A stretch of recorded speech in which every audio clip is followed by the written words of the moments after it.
Very good morning all. I am Pinky Malik, lecture in economics. आज के इस लेक्चर में हम क्लास 12th इकोनॉमिक्स का ओल्ड पेपर करेंगे जो 2019 में आया था। सेट 1 करेंगे। तो आज का लेक्चर शुरू करते हैं। क्वेश्चन नंबर 1, अवसर लागत का क्या अर्थ है? ऑप्शन है अगले वैकल्पिक प्रयोग की लागत, वास्तविक लागत, कुल लागत, उपरोक्त में से कोई नहीं। हम जानते हैं कि जो अवसर लागत होती है वो किसी एक वस्तु की वह लागत होती है जो उसने पहला त्याग कर दिया है, यानी कि जो अवसर लागत है वो अगले वैकल्पिक प्रयोग की लागत होती है।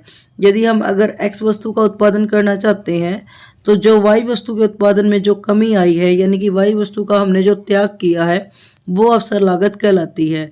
तो एक वस्तु का जो त्याग किया है वो अवसर लागत है। तो अगले वैकल्पिक प्रयोग की जो लागत होती है उसे हम अवसर लागत कहते हैं। तो जो आंसर होगा वो ए होगा। The opportunity cost means cost of next alternative use. तो जो आंसर होगा वो ए होगा। क्वेश्चन नंबर 2, कार और पेट्रोल की मांग कहलाती है पूरक, स्थानापन्न, इकाई, शून्य। तो जो कार और पेट्रोल की जो मांग होती है वो पूरक मांग होती है, क्योंकि कार और पेट्रोल की जो मांग होती है वो एक साथ होती है। जब कार की मांग बढ़ती है तो पेट्रोल की मांग भी बढ़ जाती है। तो जो आंसर होगा वो ए होगा। Demand of car and petrol is called complementary substitutions unit zero. तो demand of car and petrol is called complementary demand. तो जो आंसर होगा वो ए होगा। क्वेश्चन नंबर 3, जब सीमांत उत्पादन शून्य होता है तो कुल उत्पादन होगा शून्य, ऋणात्मक, अधिकतम, इनमें से कोई नहीं। तो जब सीमांत उत्पादन शून्य होता है, यानी कि जो एमपी है अगर जीरो होती है तो उस पर टोटल जो प्रोडक्शन होता है वो मैक्सिमम होता है। तो जो आंसर होगा वो सी होगा। When marginal production is zero, then the total production will be maximum. पूर्ण प्रतियोगिता के अंतर्गत एम आर वक्र ए आर वक्र के नीचे होता है। कीमत औसत आय यानी कि ए आर बराबर होते ही सीमांत आय के। ए आर स्थिर रहता है, व्यय और स दोनों। पूर्ण प्रतियोगिता की स्थिति में जो ए आर होता है वो एम आर के बराबर होता है और दोनों ओ एक्स के पैरेलल होते हैं। और इस सिचुएशन में जो ए आर है वो स्थिर रहता है। ए आर स्थिर रहने का मतलब है जो कीमत है वो स्थिर रहती है, प्रति इकाई जो कीमत है वो समान रहती है पूर्ण प्रतियोगिता में। तो जो आंसर होगा वो द होगा, ब और से दोनों ही। Under perfect competition M R curve is below A R curve, price are equal A R equal M R, A R remain constant, D both B and C. तो जो आंसर होगा वो होगा D both B and C. Question number 5, निम्न में से कौन सा सही है? टी सी इक्वल है T total fix cost multiply T V C, total cost equal है T F C divide total variable cost.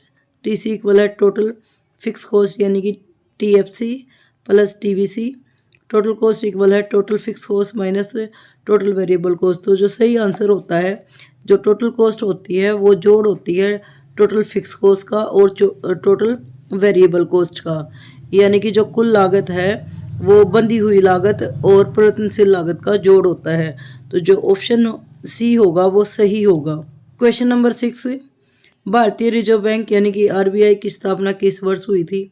Option है 1905, 1920, 1935, 1995। तो जो राइट आंसर है वो है 1935। In which year the Reserve Bank of India (RBI) was established in 1935? तो जो answer होगा वो सी होगा। यदि MPC की वैल्यू है वो 0.8 है तो गुणक का मूल्य कितना होगा? ऑप्शन है 1, 2, 4, 5। If MPC equal 0.8 then the value of multiply will be. हम जानते हैं जो गुणक यानी कि मल्टीप्लाई होता है वो 1/1 माइनस MPC होता है। तो MPC की वैल्यू दे रखी है 1 माइनस 0.8। तो 1 में से जब हम 0.8 माइनस करेंगे तो जो आंसर होगा वो होगा 0.2। तो पॉइंट हटाने के लिए 10 ऊपर डिवाइड हो जाएगा तो 10/2 क्रॉस करने के बाद आंसर होगा 5। तो जो आंसर होगा वो डी होगा। If MPC equal 0.8 then the value of multiply will be equal 5। तो जो आंसर है वो डी है।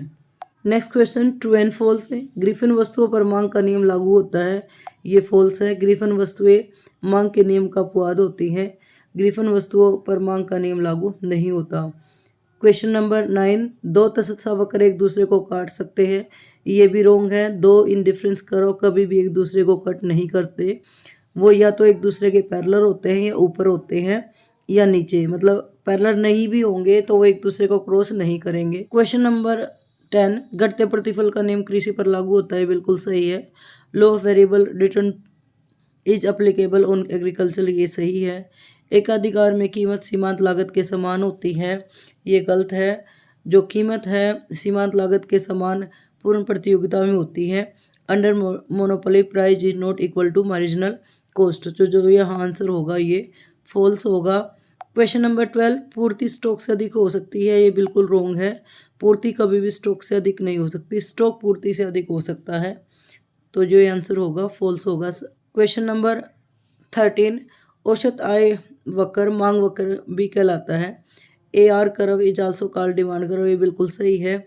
जो हमारा AR होता है उसको हम डिमांड कर्व भी कहते हैं, तो ये ट्रू होगा। क्वेश्चन नंबर 14, भुगतान शेष व्यापार शेष से विस्तृत धारणा है। Balance of payment is broader concept than balance of trade, ये बिल्कुल सही है। व्यापार शेष भुगतान शेष का ही एक पार्ट है, इसलिए जो भुगतान शेष है वो एक विस्तृत धारणा है, जबकि जो व्यापार शेष है वो एक संकुचित धारणा है, तो जो आंसर होगा वो ट्रू होगा। लास्ट क्वेश्चन, सभी राष्ट्रों में स्थिर विनिमय दर प्रणाली पाई जाती है, ये फॉल्स है। कुछ राष्ट्रों में जो है वो लचीली विनिमय दर भी पाई जाती है। Fix exchange rate is found in all countries is wrong. तो आज के लिए इतना ही, धन्यवाद, थैंक्स फॉर वॉचिंग।